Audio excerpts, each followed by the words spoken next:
Hello, TikTok. How are y'all doing today? I want to talk about a little something I'm sure that's on everybody's mind. Another black girl was hanged. I believe this one was found in her backyard and then hanged by the police. And another black girl was with three white females. Went to hang out at a house with three white females and got beat. I believe nearly to death. And these girls are still walking free. And from what I hear, they are still, doing social media, living life as if nothing ever happened. And this is something the parents, a lot of this is this is these parents' fault. A lot of this is these parents' fault. As far, not the part with the police hanging the girls. I think with the hangings, a lot of times it's a different situation. But as far as these ones that are getting beat up and killed in houses of white people or getting drowned, they are putting themselves in those positions. There was a video on TikTok just the other day. Well, this one was of a black man in the woods with a group of white people, and I think he was with a Becky. And in the video, they're talking about him being with a Becky. And anyway, they tried to lynch this guy in front of, I guess it was a couple of the white people were just random white people. But they recorded these other white folks trying to lynch the man. And then they interviewed this clown. And he said, they were trying to hurt me. No, you stupid clown. They were trying to kill you. As soon as the brother opened his mouth, as soon as I saw his face, I knew what kind of brother he was. And y'all, this is the 2/3. It's like I had said before, it is judgment on the 2/3. It's not right. I hate this crap is happening to any of our people. As far I don't think the lynchings are a lot of those. I don't think those are 2/3 that are being lynched. A lot of them are not. They're random people just minding their own business, passing through, and then getting got in like a sundown town or something, like truck drivers and things. But which leads me to a story I want to tell. This is from way back when I was a teenager. It was right after I had graduated from high school. I worked at this place. It was a factory. And anyway, this white dude liked me. Was always flirting with me at the job. But anyway, we became friends, and he was friends with this other guy who lived in my neighborhood. At the time, I didn't have a car, so it was great to have somebody in my neighborhood who could take me to and from work. So anyway, he was friends with this other guy who used to give me rides to and from work. So we started hanging out, friends, whatever. And, he usually would come, and he'd meet us over at my neighbor's house, the friend who used to take me, to work. But one night he said, why don't y'all ride with me and, come over to my house, or maybe we rode, maybe we followed him, and me and my neighbor rode together. I don't remember, but anyway, he told us later on that night, he said it was Arab. Arab is a sundown town.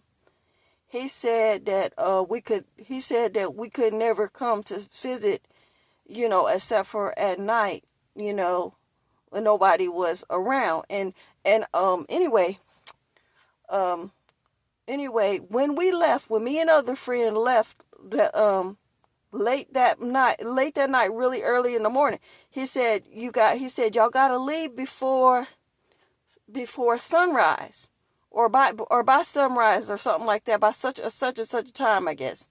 It was like between 5 and 6 we had to leave, between, at the latest, between 5 and 6 o'clock. And he said you can't get caught out here, because this is a curfew town. He didn't say sundown, but he said curfew town. And at the time, I'm a teenager. I don't really understand, what he's saying. But anyway, sometime not too long after that, I rode with him in the car. I think we all was together. But anyway, he said, Duck. He said, Duck, don't let nobody see you. And I'm like, what the hell? Why I gotta duck? What do I gotta duck for? But the hell, he knew that they was hanging folks in Arab, which is not too far from where I live at in Huntsville, Alabama. It's like between 25, it's between probably 25, 40 miles at the most. At the very most, 40 miles at the very most. But anyway, one day he said to me, he said, well, I'll tell you a little something about this dude, okay, to start with. This dude did not like anything but black women. When we were at work, he was dragging his tongue in the dirt for every black woman who had long hair. He was dragging his tongue in the dirt over her. And at the time, I had long hair too. And, it was chicks my color and lighter, that he was just falling all over himself for it at the job. And anyway, one day he said to me, like he was acting like he was joking or whatever. He said, if you were my girlfriend or something, he said, I would never let you leave the house. And I would keep you locked up in the closet, and I would only take you out to make sandwiches for me and to have sex. That's what he said to me. I never talked to that bastard again. But anyway, this is the shit that is in those people. This is what's in them, y'all. Why the hell won't our people learn until it's too late? I was a teenager, and that was enough for me. Now, why with all this technology, with all of social media, these people have no excuse for getting caught up like this? Notice they have to get you on their turf to do something to you. When it comes to, like I said, like for instance, being in a house or going on a boat with them or swimming or event or whatever. You have to, and they're doing this on purpose. They're luring these fools. And that's what these our people are that are doing this. And this is what I have been saying in one of my previous videos. I said, don't go as a lamb to the slaughter when you don't have to. This is not even Jacob's trouble. But look, you see our people. Every day, one of our people is being killed, unalived, because of their stupid. And I have to say it, you're a fucking dumbass. Why are you going around these people like this? Goodness gracious, I can't cry for nobody like this. It really makes me angry. I'm angry. As far as those white folks that did this, because these are my brothers and sisters that they're doing this to, I'm praying for the Most High to destroy them. North Carolina, Mississippi, I'm praying for the Most High to send a flood on you and wash you away. We all are. We're watching. The Father is watching. For every one of you take, we're asking the Father to take 1,000 of you. Once you're gone, you racist, till there's none of you left. Sweep them off the land, Father, with floods, hurricanes, fires, plagues. And these are the worst of us that are being taken. Hanging out with those people. But the Father will still avenge them. And He will avenge those of us who are martyrs. Because I do believe that some of us are being martyred. Some of those people, like that sister, is the one hearing that she was hung by the police in her backyard. Martyr. Some of us are going to be martyrs, y'all. And I'm cool with that. But I'll be damned if I go like being a fucking fool for anybody. Parents, sit your kids down and tell them the truth about the world they live in.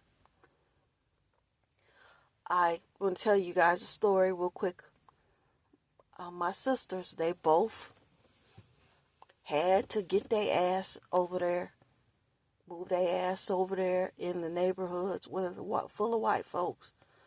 And one of my sisters, she was like, we was talking on the porch and was talking about what was going on. She said, Daddy can't come over to my house talking about, see, my dad is like me. I'm like my father.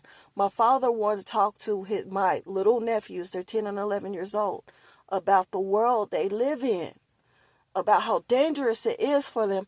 And my sisters didn't want him to do it. They said, no, don't know. They're only 10 and 11. You can't talk to them about that stuff. No. I don't want to hear it. You bitches. You're my sisters, but you bitches. You fucking bitches. Both of you. Because, nothing better not happen to my nephews. Because you don't want them to wake up to the truth of the world they live in. The stuff that is going on in our own family. And the Christians, they don't want you to tell the truth. They want us all kumbaya and act like nothing is going on.